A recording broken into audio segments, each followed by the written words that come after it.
Oi pessoal, vou começar falando um pouquinho da via das pentoses. O que seria a via das pentoses? É uma via alternativa de oxidação da glicose, onde os principais produtos vão ser a ribose 5-fosfato, que vai ser constituinte dos nucleotídeos, como o DNA, RNA, vão ser os tijolinhos dos nossos ácidos nucleicos. E o NADPH, que vai ser importante funcionando como redutor de vias de síntese e também como fator antioxidante contra radicais livres.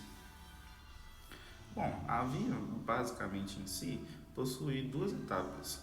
A etapa oxidativa, onde a glicose 6-fosfato vai ser catalisado por diversas reações até formar a ribulose 5-fosfato, que vai resultar na produção de 2 mols de NADPH e 1 mol, ou seja, uma molécula de ribulose 5-fosfato.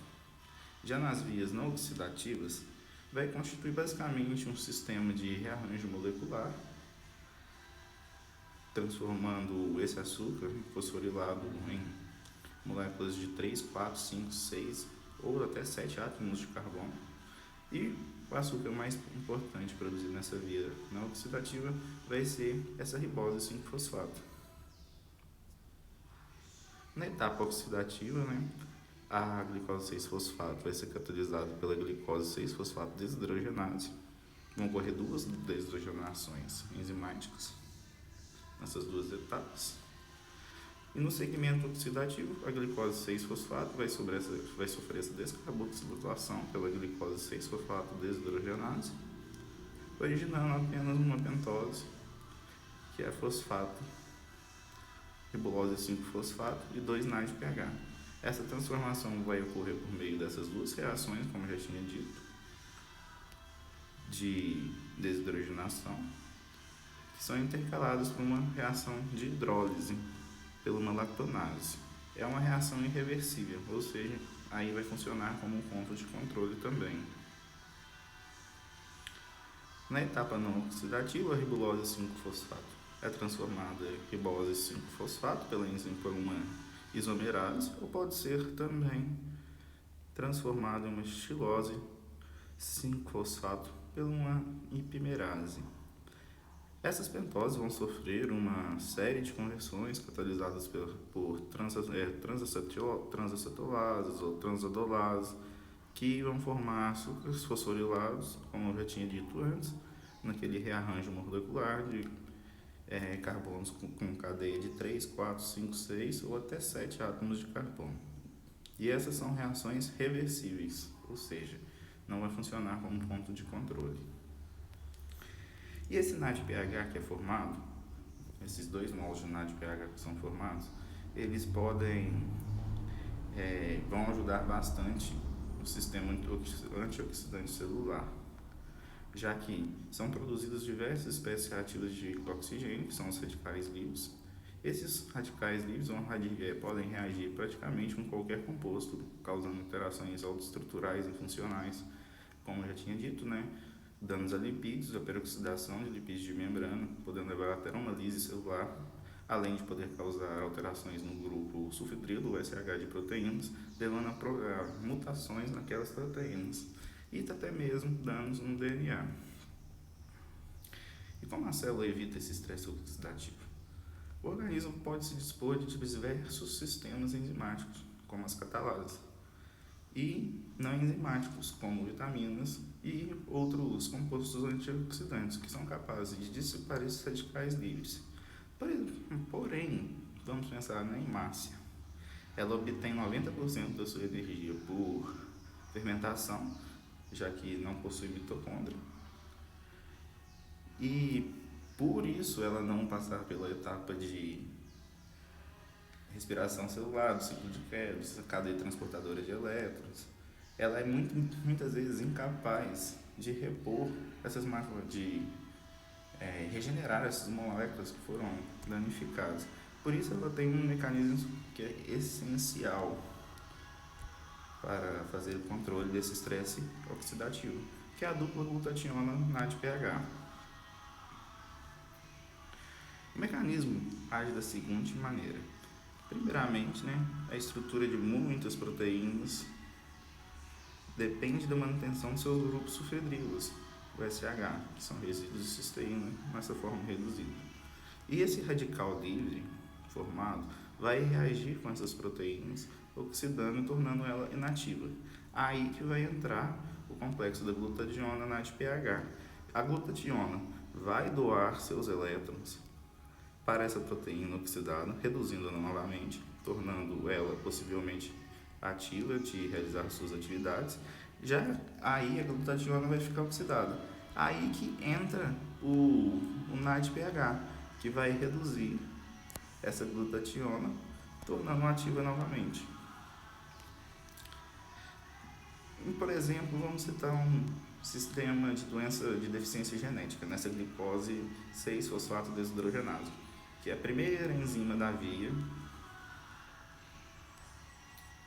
Ela atua aqui na primeira desidrogenação enzimática.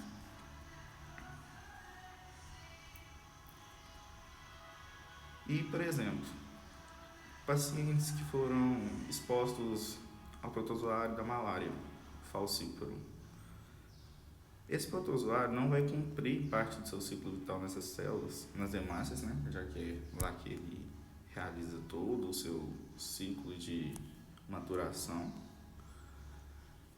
devido à baixa dessa enzima, que deixaria a célula em um ambiente bem inóspito para o seu crescimento, devido justamente a essa presença de radicais livres.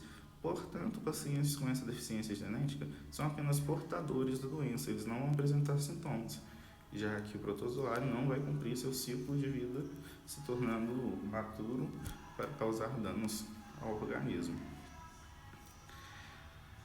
Então, esse paciente com essa deficiência de glicose 6-fosfato desidrogenase, ele vai ter um NADPH muito baixo, aumentando os níveis de radicais livres. E o que pode acontecer? Essas hemácias podem simplesmente sofrer release celular, justamente por não terem esse mecanismo de antioxidativo NADPH glutationa, causando uma anemia hemolítica muito grave. Como já tinha dito, né, o Plasmodium falciparum é bem sensível a radicais livres, então ele não vai conseguir terminar seu ciclo celular e vai aumentar bastante a chance desse paciente contrair um caso muito grave de anemia hemolítica. Agora, falando um pouquinho sobre o metabolismo de carboidratos, o que seria o glicogênio? É um monopolissacarídeo de cadeia ramificada, formado exclusivamente por átomos de glicose, formados por ligações alfa-1,4 em cadeias lineares, e após 8 a 10 resíduos de glicose nessa cadeia linear, há uma ramificação, contendo uma ligação glicosídica do tipo alfa-1,6. Qual seria a função do glicogênio? Seria basicamente estocar energia, principalmente no fígado e no músculo. O glicogênio hepático é mais responsável por disponibilizar essa glicose para o sangue em período de jejum, ou seja, que teria uma hipoglicemia sanguínea.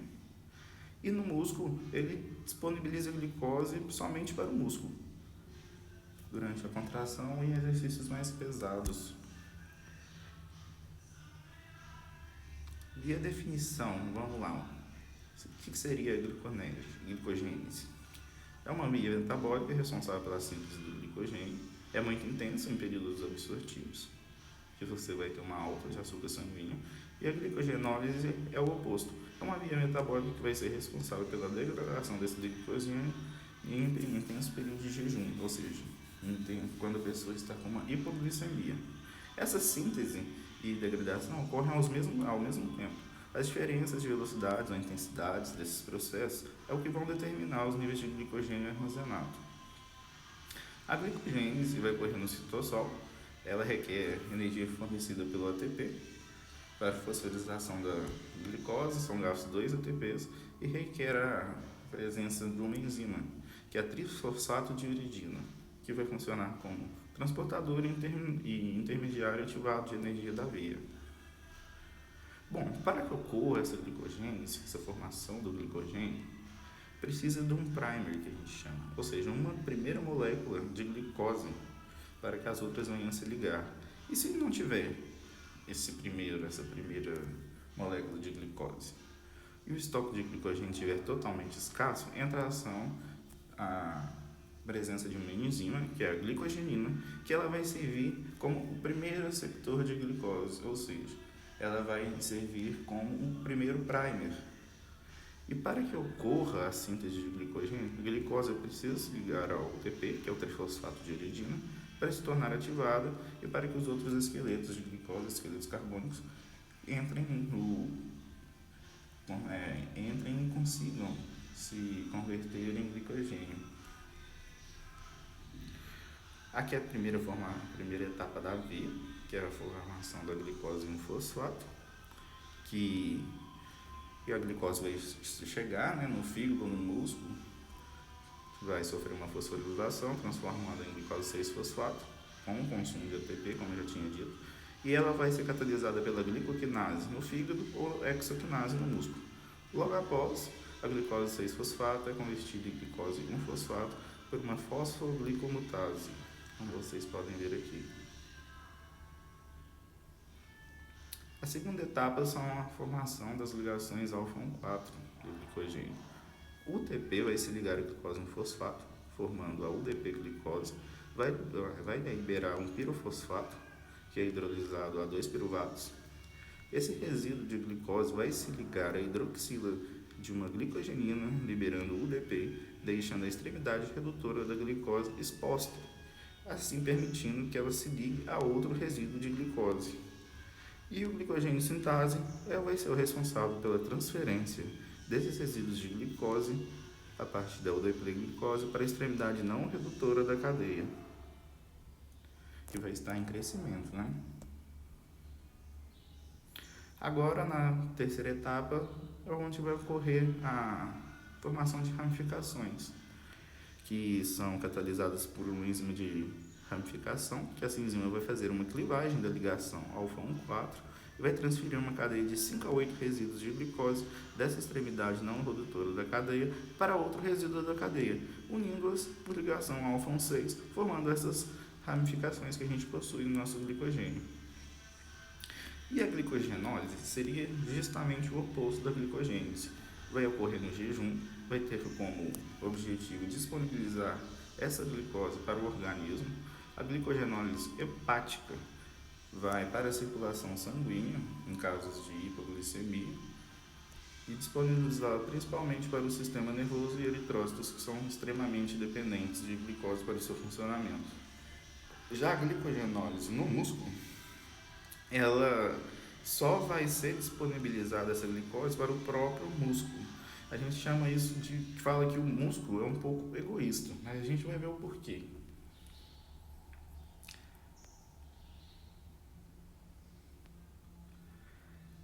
Na via de degradação do glicogênio, ela vai correr por dois tipos de enzima, a glicogênio fosforilase e um complexo de enzimas desramificadoras formadas pela alfa-1,6 glicosidade e a oliga alfa-1,4 glitransferase. Essa via de degradação do glicogênio vai ocorrer uma clivagem pela glicogênio fosforilase, sequencialmente as ligações glicosídeas alfa-1,4 de resíduos de glicose a partir das extremidades não redutoras dessa cadeia linear do glicogênio, até que restem apenas 4 resíduos de glicose antes dessa ramificação do glicogênio. Aí que entra a enzima oligo-alfa-transferase, que vai remover os resíduos de glicose mais externos.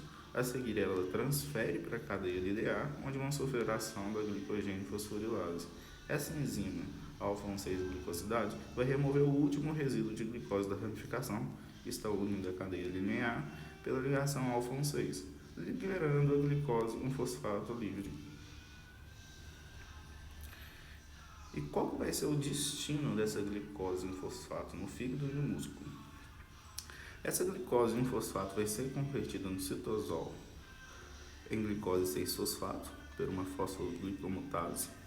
No fígado, a glicose 6-fosfato é transportada ao retículo endoplasmático pela glicose 6-fosfato translocase.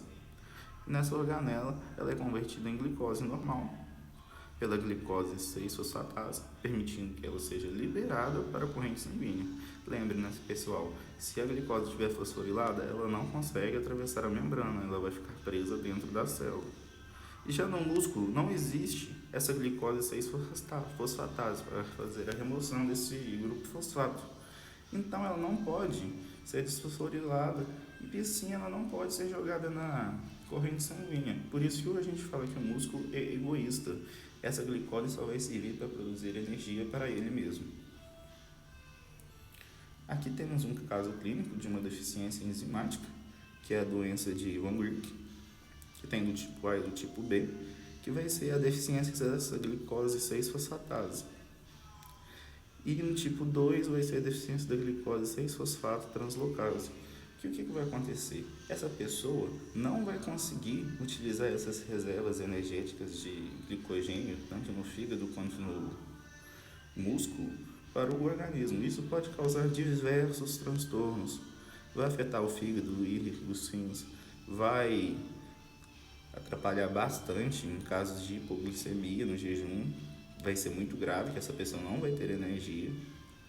E além de diversos outros fatores. E tem como tratamento infusões gástricas de glicose durante a noite ou administração regular de amido de milho não cozido durante o dia, que assim vai garantir que essa pessoa sempre mantenha seus níveis glicêmicos a níveis basais. E como funciona essa regulação da síntese e degradação do glicogênio?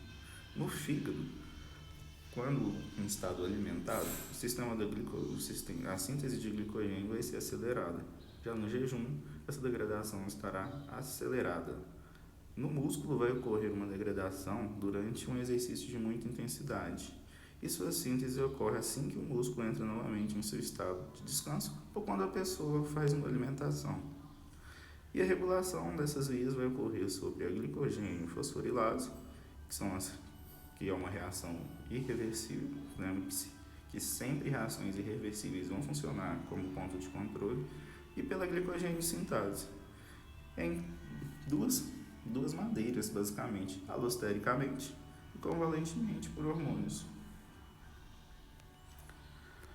Como funcionaria a regulação alostérica dessa glicogênio fosforilase e da glicogênio sintase no estado alimentado? A glicogênio sintase ela é ativada por uma alta concentração de glicose 6-fosfato e uma alta taxa de ATP. Já a fosforilase é inibida por essa concentração de glicose, bem como por alta de ATP.